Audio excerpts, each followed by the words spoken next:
बिस्मिल्लाहिर्रहमानिर्रहीम। अस्सलाम वालेकुम। Welcome to my channel MSc Nadia. आज की वीडियो में हम करेंगे क्लास 10 मैथ्स चैप्टर 21 है।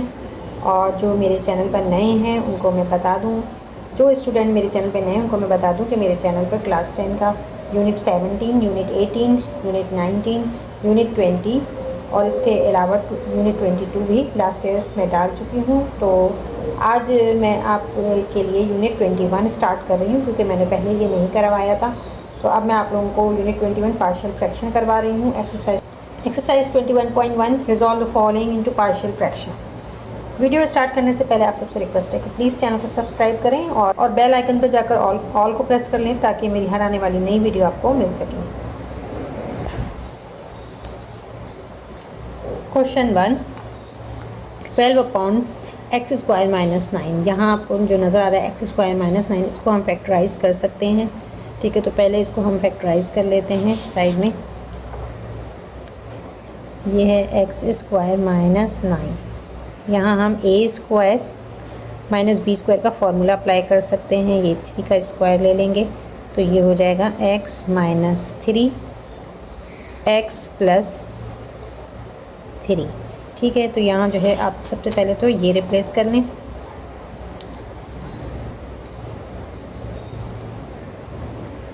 सॉल्यूशन,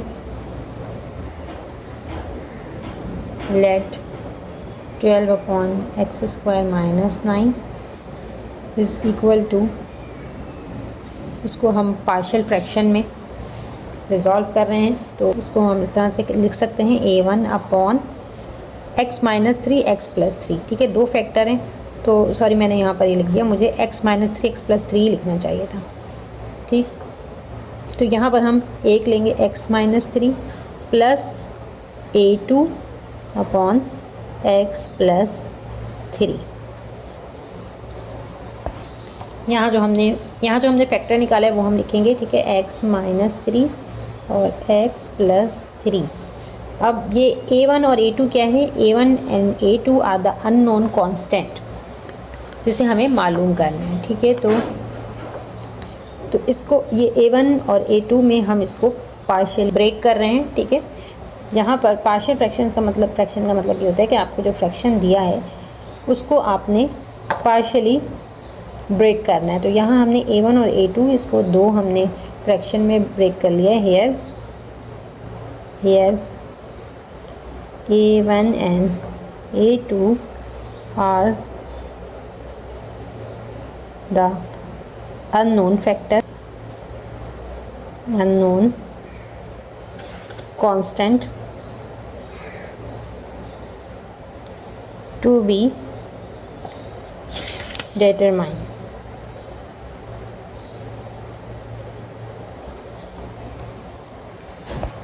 इस इक्वेशन को हम इक्वेशन 1 मार्क करेंगे क्योंकि लास्ट में इस इक्वेशन में हम A1 और A2 की वैल्यू पुट करेंगे। अब यहाँ आपने करना क्या है कि सिंपली आपने इसको सिंप्लीफाई करना है। ठीक है, यहाँ प्लस की साइन है तो इसका LCM ले लेंगे तो ये हो जाएगा 12 upon x minus 3 x plus 3 is equal to x minus 3 x plus 3। और यहाँ देखें एक्स माइनस 3 कैंसिल हो रहा है तो A1 मल्टीप्लाई होगा एक्स प्लस 3 से। यहाँ एक्स प्लस 3 कैंसिल हो रहा है, A2 मल्टीप्लाई होगा एक्स माइनस 3 से। अब मज़ीद इसको हम सिंप्लीफाई करेंगे। अब इसमें हमें करना क्या है कि एक्स माइनस 3 एक्स प्लस 3 दोनों तरफ है, इसको हमें कैंसिल आउट करना है। ठीक है, तो इसको हम डायरेक्ट भी कर सकते हैं लेकिन कुछ स्टूडेंट्स को नहीं समझ में आएगा तो मैं यहाँ लिख देती हूँ बाय मल्टीप्लाइंग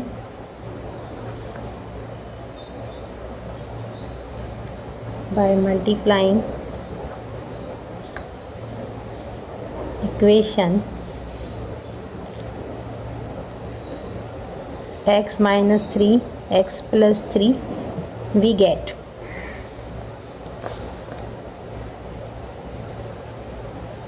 हाँ, आपको समझाने के लिए सिर्फ ये मैं कर रही हूँ। x माइनस 3 एक्स प्लस 3 और यहाँ मल्टीप्लाई करेंगे x माइनस 3 एक्स प्लस 3 से is equal to A1 x plus 3 plus A2 x minus 3 divided by x minus 3 x plus 3 multiply by x minus 3 x plus 3। ठीक, तो यहाँ दोनों तरफ आपने मल्टीप्लाई करना है एक्स माइनस 3 एक्स प्लस 3 से, तो ये पूरा कैंसिल आउट हो जा रहा है। ठीक है, ये कैंसिल हो रहा है। मैं इसे डायरेक्ट भी कर सकती थी, लेकिन बहुत से स्टूडेंट को समझ में नहीं आता, तो ये वाला स्टेप मैंने आपको करके दिखा दिया है। हो सकता है नेक्स्ट क्वेश्चन में मैं डायरेक्ट करूँ। अब यहाँ पर क्या बच रहा है हमारे पास, 12 is equal to A1 x plus 3 plus A2 x minus 3। This is equation 2। अब हमने करना क्या है, A1 और A2 की वैल्यू मालूम करनी है, तो इसलिए इस इक्वेशन में हमने पुट करना है। A1 की मालूम करने के लिए हमें क्या करना होगा, A2 को ज़ीरो करना होगा। ठीक है, A2 में यहाँ क्या एक्स माइनस 3, अगर हम x की वैल्यू को प्लस 3 ले लें तो ये ज़ीरो हो जाएगा। सही, तो यहाँ हम लिखेंगे put x is equal to 3 in equation 2 we get 12 is equal to A1 x के 3 प्लस 3, x की जगह हमने 3 पुट करना है, प्लस A2 3 माइनस 3। अब ये देखें 3 में से 3 ज़ीरो और A2 को ज़ीरो से मल्टीप्लाई करेंगे तो ये ज़ीरो हो गया। तो यहाँ पर बच क्या रहा है, 12 इज़ इक्वल टू A1 3 में 3 प्लस करेंगे 6। Here A1 is equal to 12 upon 6, 6 1 ज़ा 6, 6 2 ज़ा 12। A1 is equal to 2। अब हमें A2 मालूम करना है, तो A2 मालूम करने के लिए हमें A1 को ज़ीरो करना है।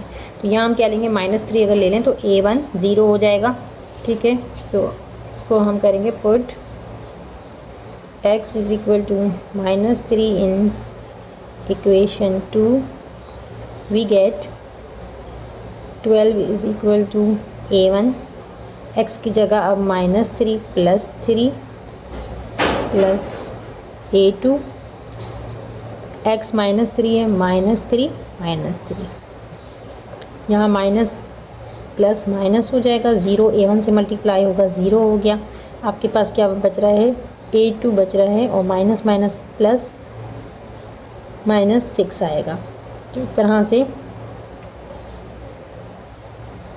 12 upon -6 is equal to A2। 6 1 ज़ा 6, 6 2 ज़ा 12। A2 हमारे पास आ रहा है, A2 is equal to -2।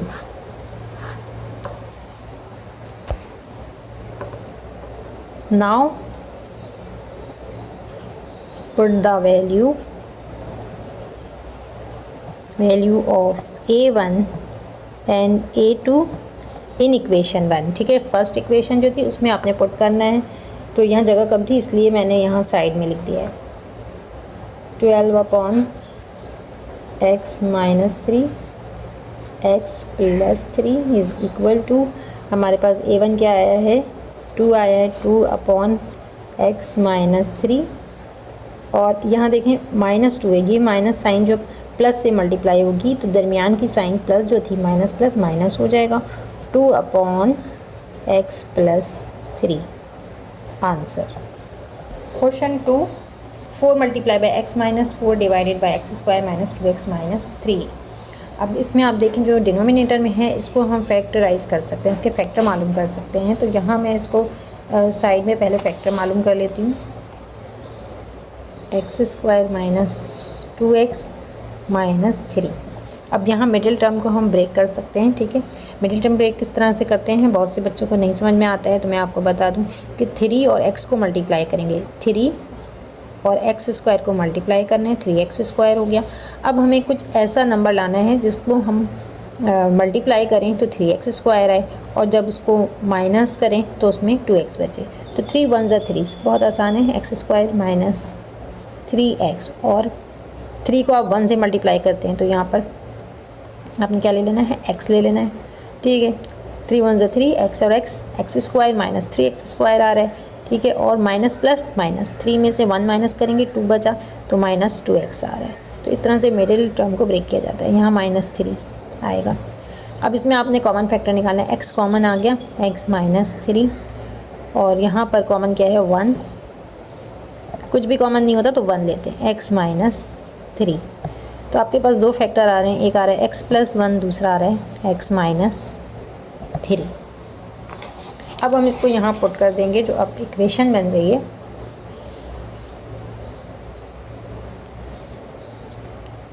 4x - 4, और अब हम इसका फैक्टर ले लेते हैं नीचे, x + 1 x -3 is equal to, इसको हमें पार्शियल फ्रैक्शन में चेंज करना है, तो a1 upon x + 1 plus a2 upon x -3।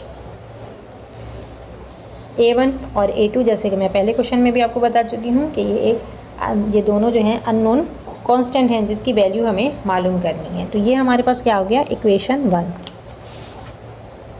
ये है इक्वेशन 1। लास्ट में हमें इसी में a1 और a2 की वैल्यू पुट करनी है।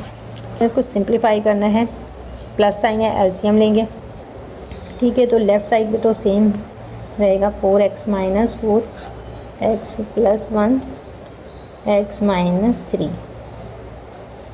और यहाँ पर एलसीएम ले रहे हैं हम, x + 1 x -3, और अब आपने ये क्रॉस मल्टीप्लाई अप्लाई कर दिया a1 को, तो a1 x -3 हो जाएगा, प्लस a2 यहाँ मल्टीप्लाई होगा x + 1 से, ठीक है। मैंने आपको एलसीएम के दोनों तरीके बताए हैं। फर्स्ट में मैंने आपको इस तरह से बताया कि x + 1 कैंसिल हो रहा है, x -3 बच रहा है, तो a1 को x -3 से मल्टीप्लाई करेंगे। ये सिंपली आप ऐसे ले लें कि a1 के सामने क्रॉस मल्टीप्लिकेशन किससे हो रही है, x -3 से, इस तरह से लिख लिया। a2 x + 1 से होगा।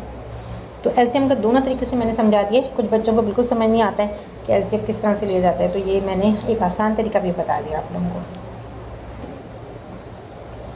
Now we multiply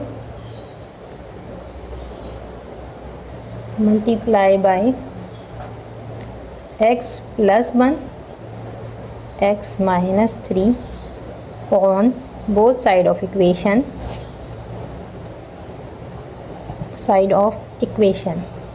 we get 4x - 4 is equal to a1 x -3 plus a2 x + 1। ये वाला स्टेप जो मल्टीप्लाई करने का है, ये तकरीबन तमाम ही क्वेश्चन में आपने करना है। तो इसको आप जहन नशीन कर लें कि जब आप मल्टीप्लाई करते हैं तो ये दोनों कैंसिल हो रहे हैं, ठीक है। सिंपल, आप दोनों तरफ इक्वेशन में एक चीज़ मौजूद हो तो वो कैंसिल हो सकती है, तो ये यहीं कैंसिल हो रहा है, ये भी करने की ज़रूरत नहीं है, लेकिन ये मैं आप लोगों को समझ में नहीं आता है, इसलिए मैं आपको ये बता रही हूँ। ये हो गया इक्वेशन 2। अब हमें x की वैल्यू जो है वो चूज़ करनी है। a1 और a2 की वैल्यू मालूम करने के लिए हमें क्या करना है, x की वैल्यू को चूज़ करना है। तो किस तरह से चूज़ करेंगे, अब हमें चाहिए क्या, a1 को मालूम करने के लिए हमें a2 को 0 करना है। तो कैसे 0 होगा, अगर हम यहाँ पर +1 है -1 ले लें, तो माइनस प्लस माइनस 1 में से 1 0 हो गया, और a2 0 से मल्टीप्लाई होगा तो 0 हो जाएगा। तो इस तरह से हमें x की वैल्यू क्या लेनी चाहिए, पुट x = -1, इस तरह से आपने चूज़ करना है। In equation 2 we get 4x - 4 is equal to a1, sorry यहाँ पर आपने x की वैल्यू क्या लेनी है, -1, और यहाँ पर x -3 है, -1 आ जाएगा, -3 प्लस a2 -1 प्लस 1, यहाँ पर माइनस माइनस प्लस हो जाएगा, 4 × -5 is equal to a1 minus minus plus, यहाँ आ जाएगा -4 प्लस ये हो गया 0, ठीक है। Minus plus minus 0 × a2 equal to 0। अब यहाँ पर 4 5 = 20, -20 इज़ इक्वल टू -4 a1। तो यहाँ पर a1 आपके पास क्या आ रहा है, ठीक है, ये -4 इधर आ जाएगा, A1 मैं पहले लिख रही हूँ -20 अपॉन -4, माइनस कैंसिल हो गया, 4 1 ज़ा 4, 4 5 ज़ा 20। तो A1 जो है हमारे पास आ रहा है A1 is equal to 5। Now we find out A2। A2 की वैल्यू मालूम करने के लिए हमें A1 को ज़ीरो करना है। ये इक्वेशन 2 है। A1 को ज़ीरो करने के लिए आपको क्या चाहिए, यहाँ -3, अगर +3 ले लें तो ये ज़ीरो हो जाएगा। A1 ज़ीरो हो जाएगा तो A2 की वैल्यू फाइंड आउट कर लेंगे। तो इस तरह से आपने वैल्यू को चूज़ करना है, जो कि आपको समझ में आ गया होगा। Put x is equal to 3 in equation 2, we get 4, 3 - 4 is equal to A1, 3 -3 plus A2, 3 + 1। अब यहाँ 3 में से 4, 3 - 4 है, 4 में से 3 माइनस करेंगे तो -1 बचेगा। और यहाँ A1 ज़ीरो हो गया, ठीक है, 3 - 3 ये ज़ीरो हो गया, प्लस A2, 3 में 1 प्लस करेंगे 4, 4 A2, ठीक है। यहाँ अब आप 4 को करेंगे 1 से मल्टीप्लाई तो -4 हो जाएगा, -4 अपॉन 4 A2। तो A2 मैं पहले लिख रही हूँ, A2 is equal to -4 upon 4, 4 1 ज़ा 4, 4 1 ज़ा 4। तो A2 आपके पास क्या आ रहा है, A2 इज़ इक्वल टू -1।